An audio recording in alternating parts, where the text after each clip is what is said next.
system on the super modified twin. Basically, I'm just going to go over some of the components on it and how it actually works. Basically, up top here, we've got a 5/8 steering shaft, about 28 inches long.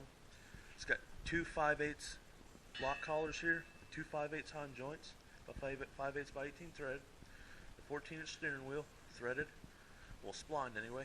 Basically, the steering system comes over the top of the motor, comes down to a pitman arm off the steering system, top shaft, runs all the way down, comes down to the bell crank, and then it transfers this motion from the bell crank to the spindles.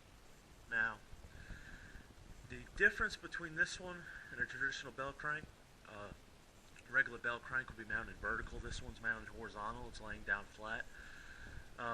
Basically, it's like a sprint car. If you look at a sprint car or a dragster, they'll mount one of these vertical up and run the steering across the side of the chassis.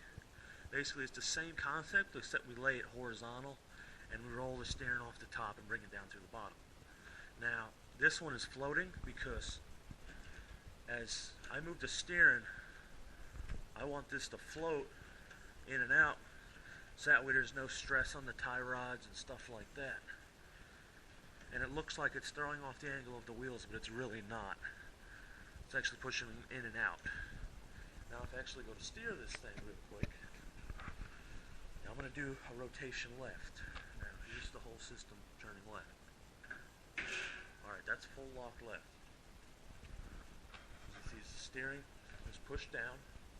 The steering wheel is rotated left, pushes the pitman arm down, pushes this pitman arm down, rotates through a shaft, converts it over this pitman arm, and pushes the tires out. Pushes that tire out and pulls this tire rod in. Now if I turn the left again, turn the wheel left, now changes it, and does it completely opposite. That's basically how it works. And if you look at the bell crank, it does float.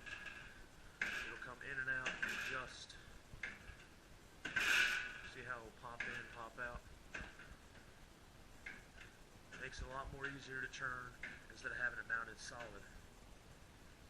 Now, full lock. Now this is nice and straight right now. If you look at the steering wheel, this right here would be center. We're going to use this as our center point. Now here's left. That's all there is to turn left. And here's center, just turning right. That's all there is. There's like no play in this really at all.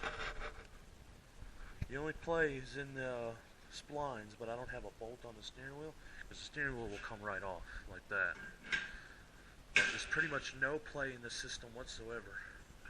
And it's pretty dang accurate on what it does, and it does what it's supposed to. But, I mean, it's a pretty simple setup. I mean, it's easy to do. The steering is only, a few people ask, why would you run the steering over top of the motor? Can't get the motor out, yada, yada, yada.